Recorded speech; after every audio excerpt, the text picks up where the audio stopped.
Hello, friends. Welcome to the show. Today, I am so excited to welcome my guest, my most requested guest, darling. Everyone always wants Liam to be on the show, my husband. And the big guy did just ask me when hair and makeup was coming. So if you're watching the video, anyway, we didn't have hair and makeup, darling. This is a startup unit. We're not quite there yet. We will be eventually. One day. I am so excited to have my darling husband on the podcast. I feel like Liam has the best advice of anyone I know and is just a wonderful storyteller. I caught up with one of our friends today and he said that you're just such a great storyteller, and I think always makes me laugh, but is able to really bring experiences into the real world and translate those. So you've got a really cool background.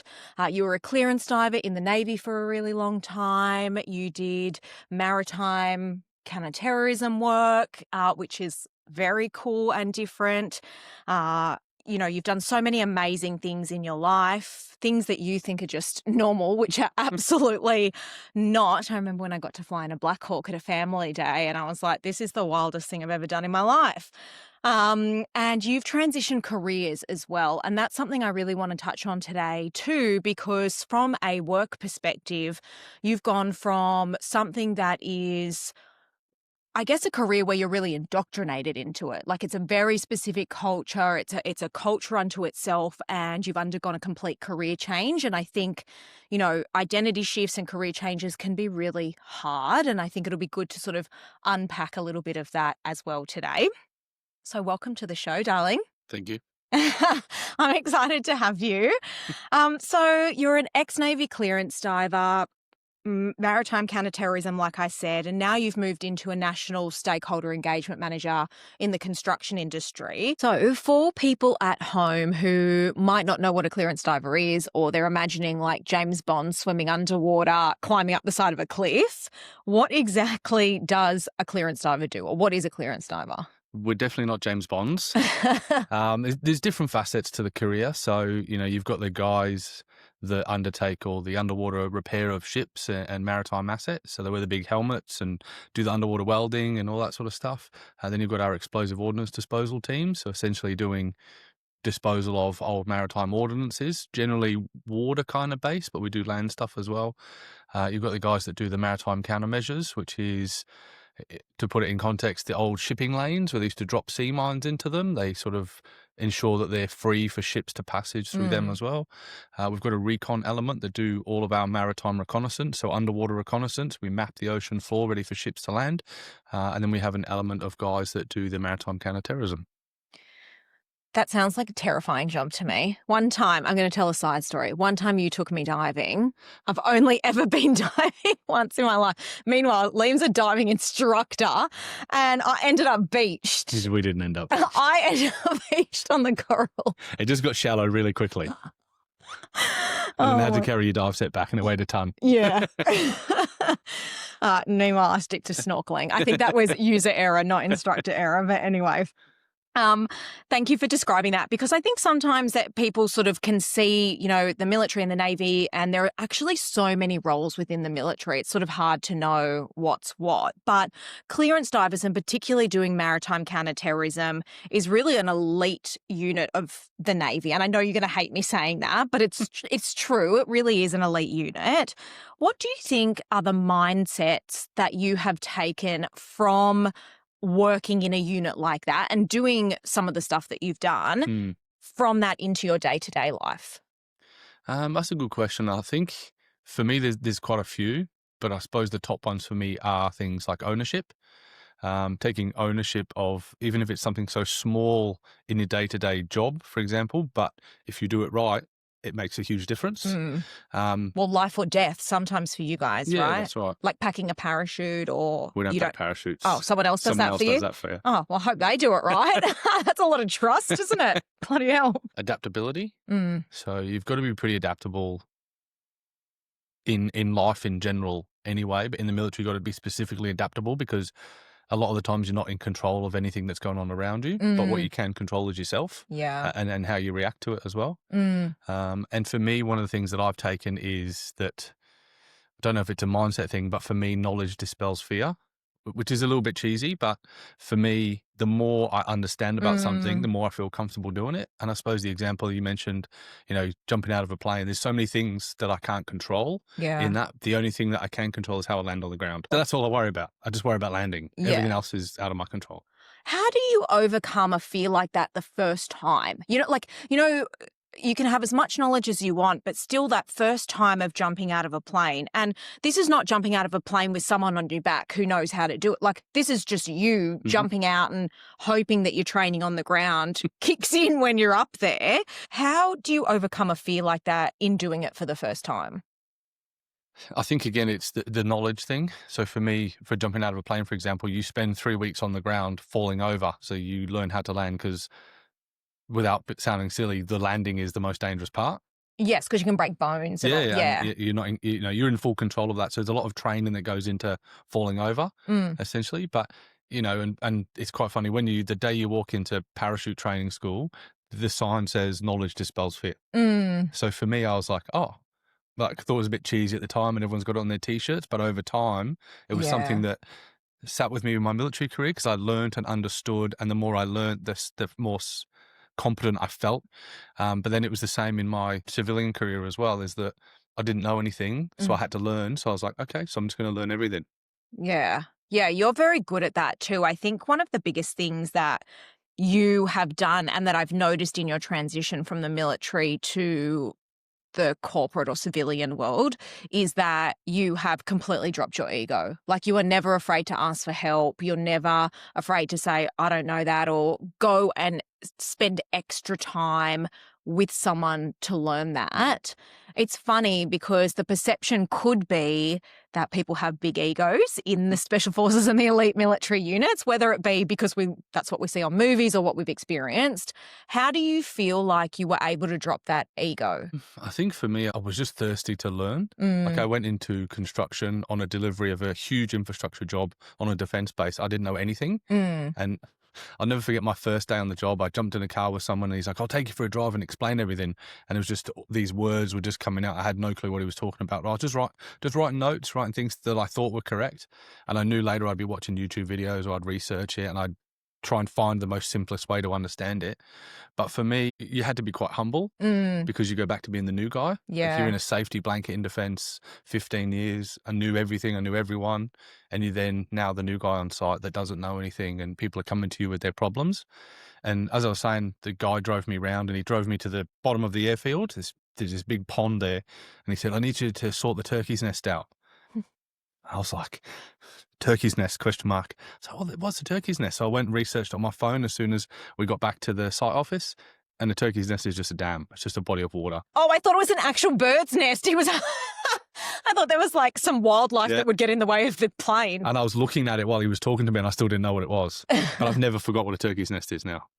I think the point you make there is really important because we often go through career changes in life and we'll have had these years and years of experience where you develop and you are the best at your field, right? Because you've spent all this time developing it. Whether you're in corporate and you've become a leader or like 15, 16 years in the military, you're an instructor, you're a team commander.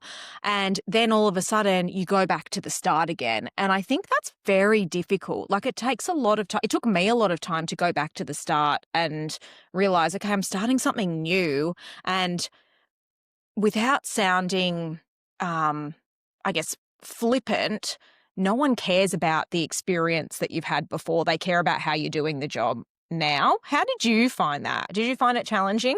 Yeah, you know what? I think I was pretty lucky because construction for me, everything I did when I was learning, I tried to set a benchmark against the military. So if I was talking to foremen on the site, I was like, oh, this is like talking to the boys on the ground. If I was talking to the engineers, it was like talking to the officers. So I just tried to Mm, defensify everything for me so I could understand it in its simplest terms.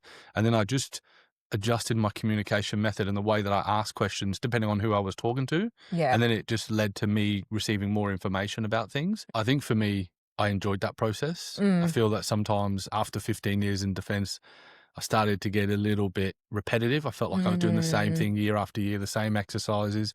Yeah, we were going to different places and doing different things, but it just felt like the same routine. So for me, I just wanted to break that, and to break it, I knew that I had to go back to the bottom of the rung. Mm, And it's not a bad place to be when you want to learn something is at the bottom, because no one expects anything of you. that's true. Yeah.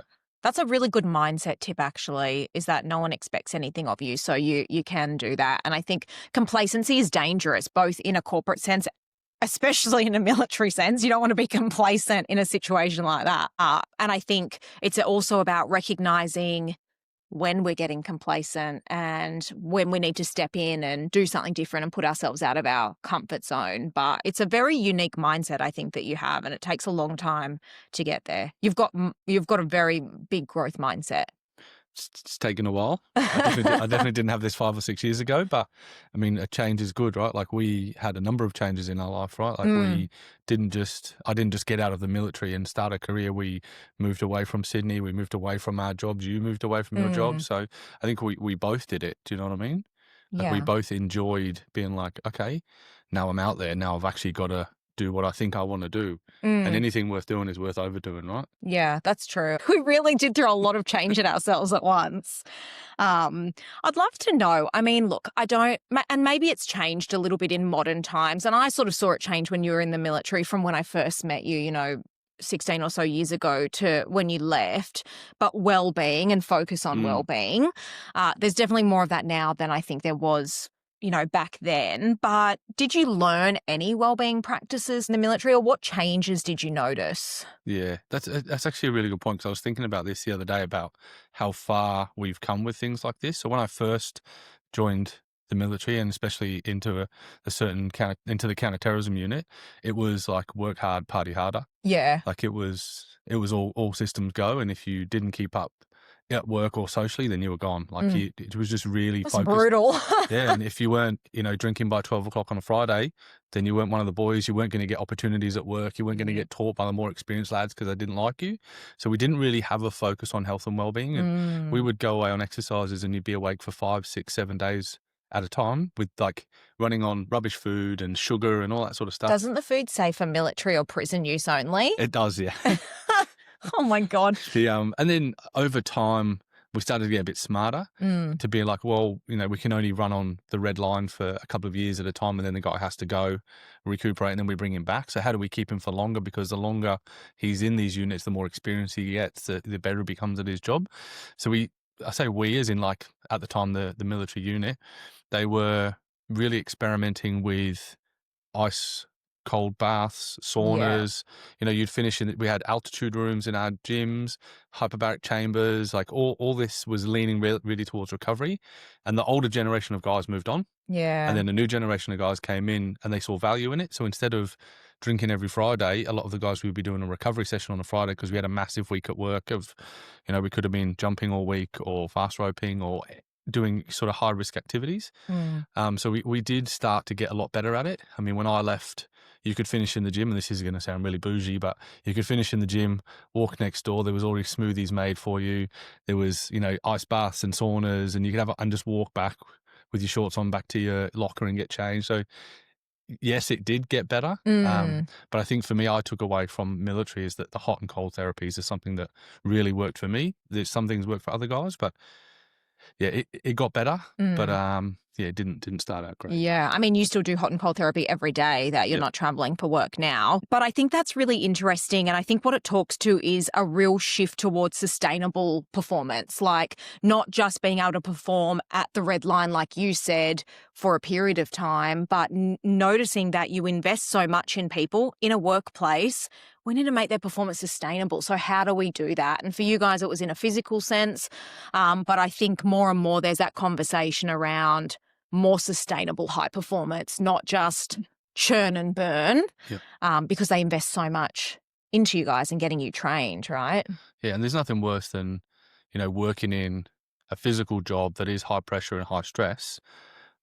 Like, there's nothing worse than knowing that you've only got 18 months, or you've only got 2 years, Yeah. or it's going to affect your family life, or you're away so much that all these added things and stresses you don't need. You just Mm. need to go to work and focus on work. It's important to think because it's an additional stress, right? And sustained stress for the long term is really bad for our health. Yeah. And even the way that we used to train. Like when I first went out to counter-terrorism duties, it was all stress-induced. It was all yelling and big explosions and loud noises and everyone screaming at you for you to make a decision under pressure. Mm, And over time, we started to realize that, you lose cognitive function once your heart rate hits 160 beats mm, per minute. So the person that you're yelling at, he's already putting himself under enough stress, and now he's starting to lose his ability to function. So how do we mm. change it? And he's How not do, learning in that how do environment. we educate them to go, well, okay, like this is what you can do with your battle breathing or box breaths, and these are the other things that you can do before we do something stressful, and then the stressful things just happen around you. You're not taking them in. It just is what it is. Yeah, that's really important, I think, to realize too for anyone, right? That's such an interesting stat around your heart rate getting above a certain BPM and that your cognitive function diminishes. Mm-hmm. So that's super interesting. You mentioned earlier about how sort of the old generation of guys moved out and then the new ones came in. I mean, it's similar in a workforce at the moment. We've got 5 generations in most organizations right now, which is the most we've ever had. And I know you and I have talked about adjusting your approach to things. How did you feel like you did that? Because I know maybe at the start you're like, hold on, why are these people like not wanting to, train the way we did or things like that? How did you feel like you were able to transition your approach? Because I think that's relevant to the workforce today, where we've got, the new generation coming in who work very differently to the boomer generation. I think at my time in the military, that new generation of guys came through. They were immediate experts because they could watch something on their phone. Whereas when Mm, I came through, the guy said, "This is how you do it," and you're like, "Okay, that's how I'll do it." But the new generation, when they started coming through, and at the time, the unit that I was in, they ran a 2-week course on how to instruct the new generation, which mm. it sounded really fluffy, but it was actually really interesting. And they It's were quite saying, ahead of its time, yeah, really. they were saying, and one thing that I took away from it is use technology to your advantage with these guys because they're Mm, so reliant on everything on their phone and they can see videos of techniques and all that sort of stuff. So use it to them. So mm, take videos of them when they're doing something and show it back to them and say, well, actually, this is what you look like. And they go, oh, okay. And they were more relatable to it then. So we mm. just tried to use it to our advantage at the time. Okay, we just had a little pause in our podcast because we heard some scratching and violent barking, and there was a giant goanna climbing up our front door. Yep. And now it's climbing up one of the bushes next to the house. Oh, yuck. Anyway, at least it's not a snake. It is snake season here, so thank God. Oh my gosh, I feel like I've forgotten what we were talking about because my cognitive function's impaired because my heart rate's over 160 now. I think we were talking about sort of having 5 generations in the workforce. Yes, you were saying how you'd record them and show them back on their phone. Yeah. Which was something we never used to do previously because, you know, it doesn't need to be out there for the world to see what goes on in these workplaces, but we use it to our advantage. And that's how we dealt with the younger generation. And it also educated the older generation of the fact that these guys were so reliant on technology and on their phones. So we just had to adapt. And that's what it was. And that's I suppose the one thing that taught me going into construction as well is that, you know, you can go on site and there's a 40-year veteran master builder who knows everything about building. So you can't go and ask him a stupid question, but you should be listening to everything that he says because, you know, and then you've got young engineers who are generally not in charge of the foreman or anything like that, but they work together. So you can see that a lot of the foremen would struggle with a 22-year-old engineer graduate student or graduate in the workplace. Yeah, And because they think they know everything. yeah, Yeah. but it was interesting to watch how adaptable the older were on site because they just had to speak to the younger a little bit different. Couldn't always take the mickey out of them and stuff like Yeah. that. So they just had to adjust their jokes every now and again when they were on site. Yeah, I think it takes time though, doesn't it? You know, to sort of take a step back and be like, hold on a minute, maybe the way we've always done it is not the way to move forward because we're not going to get the outcomes that we want. And I guess trying to, like we spoke about earlier, drop the ego and think about what outcome you want and then focus on that rather than thinking this is the best way to do it because this is the way I've always done it. Yeah, absolutely. I want to talk a little bit about how you approached your transition from the military to corporate, because what I see a lot is it gets to the point, and this is not just in the military, it's also when people make career changes, that they get to the point where they really dislike what they're doing. And so they just leave because they're sick of it. And then they don't really have a plan on how they're going to move forward. And I think that really sets career changes up for failure, because then you're trying new things with a bit of a fear-based mentality, because you don't have a secure job behind you and you're sort of just throwing spaghetti at the wall, trying to see what sticks. You approached it quite differently. How did you approach your transition? Well, a wise woman once told me to be pulled by something you love, not pushed by something that you hate. Who told you that? That's I good can't remember. advice. I must have read it somewhere. No, but I think I looked at it and I said, well, this is where I'm at the moment. This is what I think I want to do. And it wasn't construction is what I thought I was going to do. I thought it was renewables. I had no clue, but I needed to bridge a gap. Mm, So to bridge the gap, I was like, well, I need to study. I've never studied before. I was pretty lucky to just finish school, but to me, I had to bridge the gap. So I had to get some sort of qualification under my belt that looked good on paper and allowed me an opportunity to go in and learn. And I've never had a computer. I'm not really a computer person. I've never played a PlayStation. I've never owned a computer. And I needed a computer to study. So you and I went to JB Hi-Fi. we did, yes. There's a young lady, and she's showing me the new Apple computer. And I said, oh, where do the discs go? And she looked at me like I was from another country, like another world. And you said, what do you mean? I said, oh, that's how you get your university subjects. You put them on a disc and put them in your computer. And you were like, no, honey, that's not how it works. So that's where I started at. That was my baseline. But yeah, I started studying part-time while I was still working, project management, because it was quite a varied degree. So I studied that. And then had a 3 and a 5 year plan in place, how we were going to move to a different area, how we were going to buy a house. It all incorporated in getting a new job. So yeah, I think for me, it was, again, the knowledge dispels fear thing. Yeah. And I planned it. And we didn't plan it to the nth degree, but we didn't worry about, while I was studying, we didn't worry about trying to buy a house. We just had that natural progression in our life built into that plan. And some things we didn't hit because at the time we thought it was a good idea. And we were like, oh, actually, we don't want to do that. We'll put a line through it 2 years later. Yeah. But it still led us to our end goal, which was our 5-year plan. Yeah. I think that's really important too, is that, you took on studying your master's in project management while you were working full time. And that was a really big stepping stone for you when you decided that you wanted to get a job, that you had already done that. It wasn't like you decided, I've got to find a job, but I don't have the qualification. Yeah. You were very forward thinking in that. And you also used your network really well. And I think that's another really important lesson for career transitions, particularly in the world now where CVs are written by AI, AI is assessing CVs written by AI, and we've lost a bit of the humanness, I think, in the job process. And I think what you did really well during that process was utilize your networks. Yeah. I think for both of the jobs, both of the companies I've worked in construction, there was no job interview. There was just a phone call. And I suppose for my first one was quite funny. It was a phone call. The guy offered me the job straight away. And he said, oh, I suppose we better do an interview thing. So I jumped on a Teams meeting. Again, I'd never been on a Teams meeting in my life. I didn't even know how to do it. I think I did it off your computer. You did, yes. And then it died and I had to get your phone or something like this. And the first time I got onto this Teams call, there was 2 guys on the other side and they were sitting in a site office and I had shorts on, but a shirt and a jacket. He had board shorts, like these on. colourful board shorts and a blazer. And they started the meeting and they were like, oh, nice jacket, mate. And I was like, oh. So it just humanized it. Like they just made fun of it straight away. So it just kind of relaxed me a little bit. And yeah.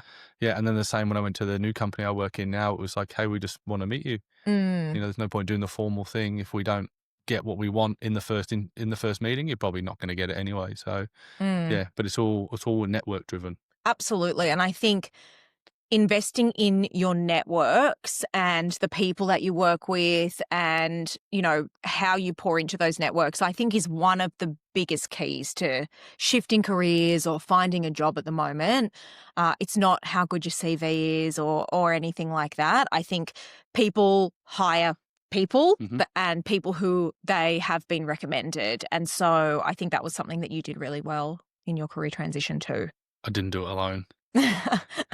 There was lots of times where it was almost snapping laptops and getting frustrated because I didn't know something. But I think I was lucky to have a mentor like you there because you had been in a career for so long and you were transitioning now. You were also planning your transition but teaching Pilates on the side and getting everything going as well. So we were almost, I could learn from everything that you'd done.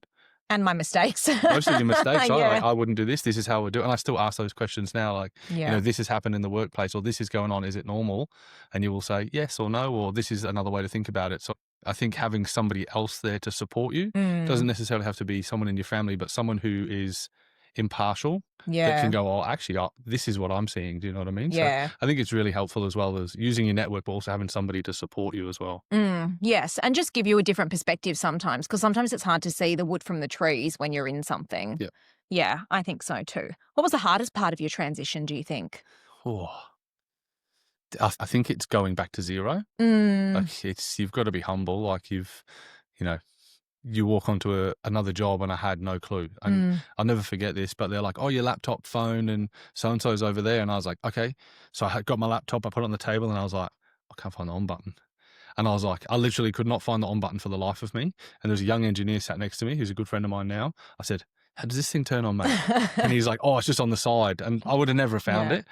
But immediately then he was like looking at me like, is this guy all right? But for me, it was just a work laptop and then even the work phone to sync it and all this sort of stuff. So I just had to be humble. And if I didn't know something, I would just ask a question. But I'd ask it in a way that didn't make me look stupid. Like, oh, I think another one was Microsoft Excel spreadsheet. Oh, yeah. And I said to the guy next to me, I said, how do I make all the words go into one box? And he's like, I don't know what you mean.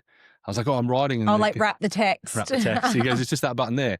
But I only had to ask once. Yeah. Now I know where it is. And that's just the start, right? Like that was the beginning of my journey. So I was like, hey, I'm not going to understand how we build roads, but in a year's time, I'll understand it. I just need to start the building blocks. So for me, it was a bit of humility, bit of dropping the ego.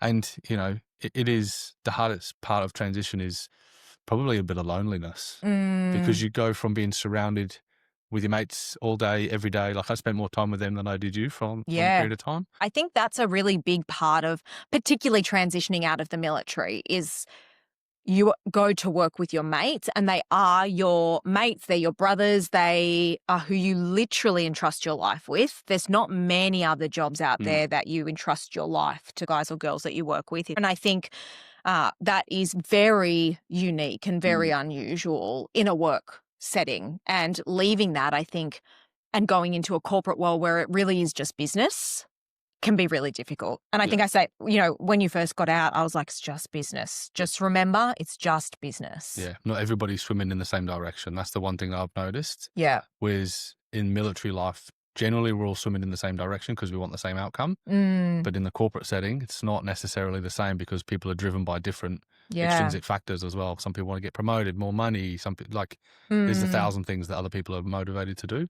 Yeah. And that's the one thing that I do still struggle with is, if we've got a project and we're wanting to win this project, in my mind, everyone should be swimming in the same direction, but they're not. They swim in different directions because they want to benefit Everyone themselves. has different personal benefits that they're looking for out of things. What advice would you give to someone looking to undergo a big career change? Because you really did completely change what you were doing. I would say plan it. I would say don't be afraid to put pen to paper and write 5 points why you want to transition, 5 points where you think you want to go, and 5 points of why it'll work. And then 5 points why it won't. But start planning. Like you don't have to detail every single thing out. If you're, wanting a new challenge, transition out of a career that you've been in for a long time, plan it. Plan it. And if speak to people in the industry, reach out to your network, say, hey, what's the best thing about your job? What's the worst thing? Like I was fortunate that the company that I went to when I first got out of defense, 3 of the guys that I'd previously worked with all worked at that company. Bit of network. Yeah. But one of them only stayed for 12 months and he got back into defense. So he was the one that I wanted to talk to the most because I could then understand why, what made you get back in? What made you not like it? And the reasons that he gave me were reasons that didn't bother me going in that transition. That makes sense. Or you could mitigate them if they were. Yeah. His was working in long hours and away from home. I was like, well, I'll do that for a period of time because I know the next job will be better. So that's something I actually want to touch on that you raised there, because the first opportunity you took outside of the military was in Katherine in the Northern Territory, literally the middle of bloody nowhere. and you got that opportunity and you moved, and I said, just go. I was like, go. This is a good opportunity. We'll figure everything out, right? And you did. You moved to the Northern Territory, to Katherine. It wasn't a fly-in, fly-out role. You were living in Katherine. I was living in Northern New South Wales. And I think that's something that a lot of people aren't willing to do. And I'm not saying everyone has to move to the middle of nowhere, but people aren't willing to sacrifice for that first opportunity out to prove themselves. Yeah. What are your thoughts on that?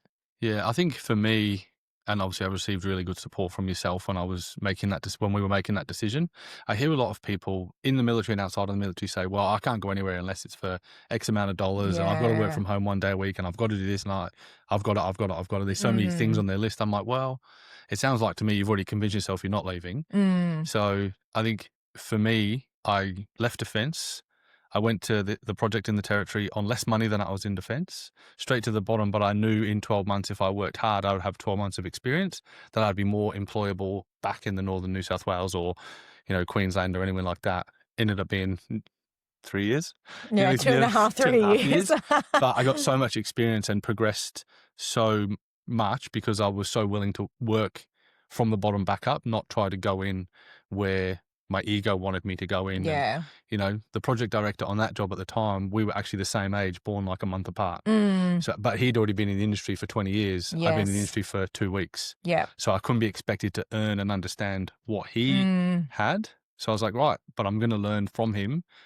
And because we were the same age, we had similar interests and likes and sense of humor and all that sort of stuff, that I could really sort of feel comfortable talking to him and asking him questions about things. And, I think when you transition over, you don't have to go to the top of the mountain. There's more roles and there's more availability at the bottom of the mountain than there is at the top. Yeah, I think that's really true. And, when you think about someone changing from one context to another, it's unproven both ways, right? You don't know if you're going to like working for that business, but they also don't know if you're going to have the ability to translate the skills from the military into that environment, Absolutely. which you are exceptional at doing. And I think you're, amazing under pressure, and you're such a problem solver, and you're a real asset to have for any organization.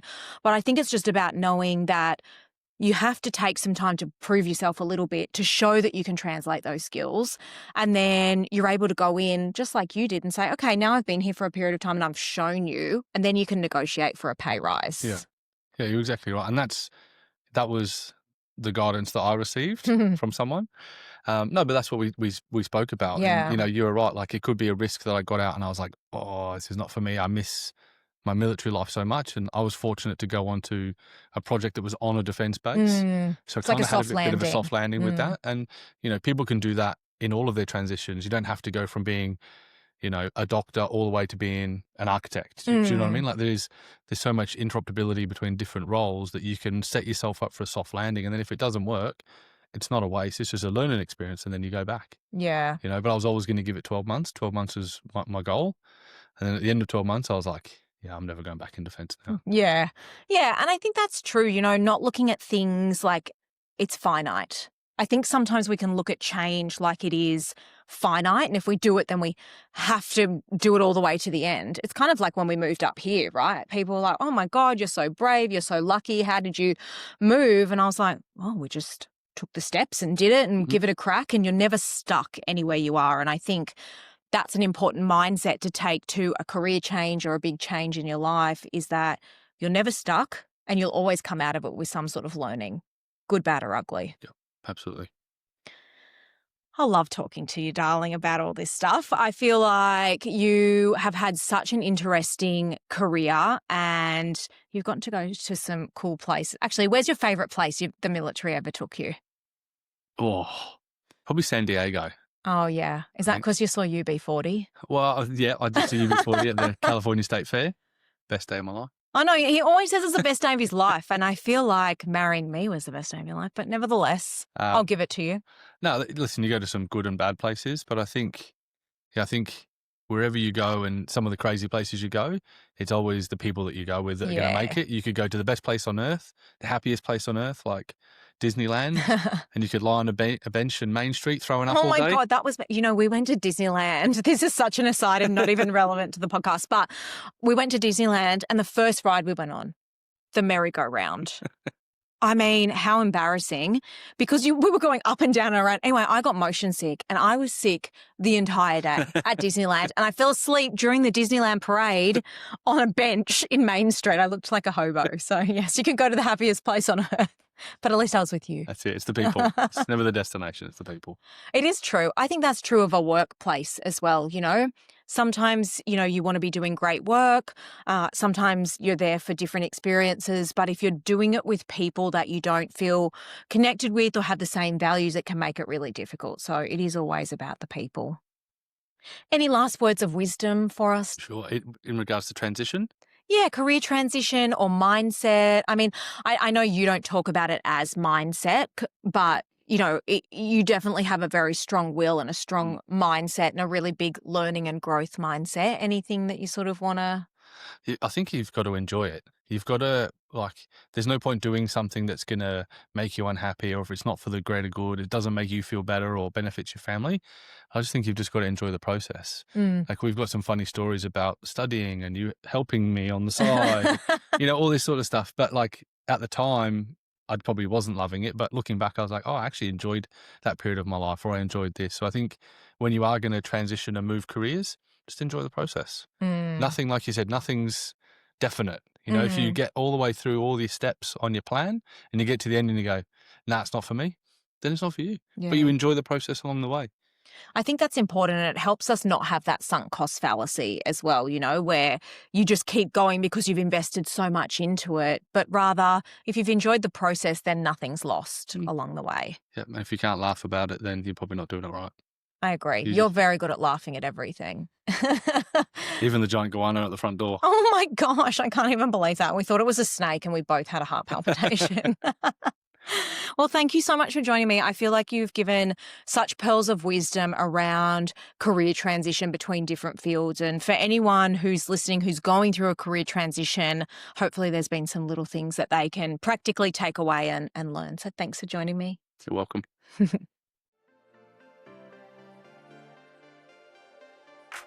Thanks for joining me on Work and Wellness. If today's episode resonated with you, remember, someone in your network might need to hear this too. Share it with a colleague or friend who could use these insights. I'd love to keep the conversation going, so find us on Instagram at Mind Your Grit, where we share daily tips and continue these discussions. And if you found value in today's episode, please take time to rate and review the show. It makes such a huge difference and helps other people discover conversations they might really need. Don't forget to hit subscribe so you never miss an episode. Each week, we're building a community of people who believe that success and well-being go hand in hand. You can find the notes, resources, and links from today's episode at mindyourgrit.com. This is Work and Wellness with Ange Davis. Your work matters, your wellness matters, and this is where it all comes together. See you next week.